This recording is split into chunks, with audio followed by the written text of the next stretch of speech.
And I was conscious that when I was thinking about how to put this exhibition together, if I thought too much about how other people would see it, I would lose my own voice in it.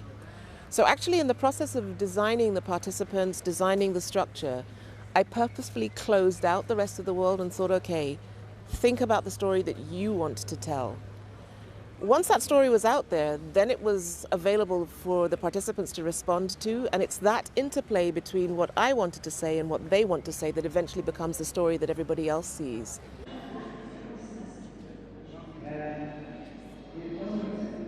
The black body was Europe's first unit of energy.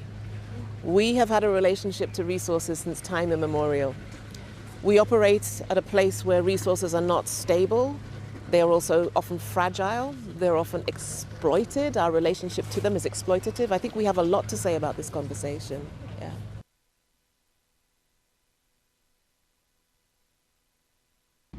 A lot of my work has been thinking about Africa and the ways of bringing out the language to bring Africa, the continent, and African Americans closer to one another.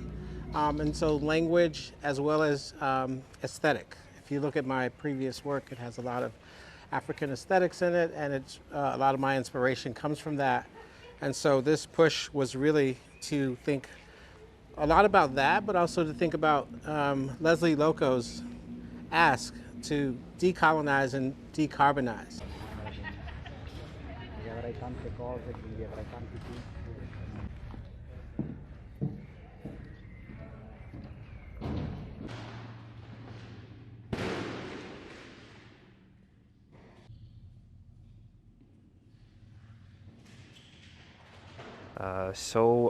For us, this part of the statement of Ukrainian pavilion is important because we can find many solutions of fortification and defense, not only human-made, but also this hybrid form with historical background, because it's also about transformations of our relationship with Earth, animals, plants, and so on. And suddenly we can rethink our relationships with all this system.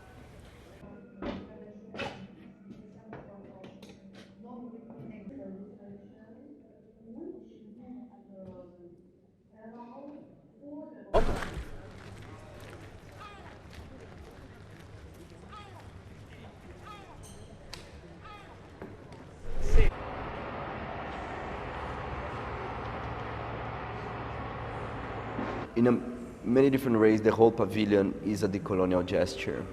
It's a decolonial gesture in the way that we are challenging certain hegemonic narratives embodied in the capital, in the modern capital, Brasilia. It's a decolonial gesture in the way that at this room we are showing heritage of Afro-Brazilian indigenous peoples and acknowledging their contribution to Brazilian architecture.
So this world takes place roughly 10 years after the majority of African countries have gained independence from colonial rule.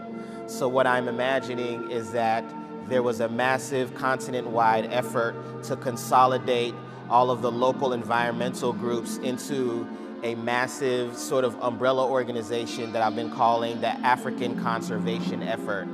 And so this African conservation effort really made a push to find, you know, means of alternative fuel, alternative power as a way to sort of undo the damage done by the colonial powers through all of their resource extraction.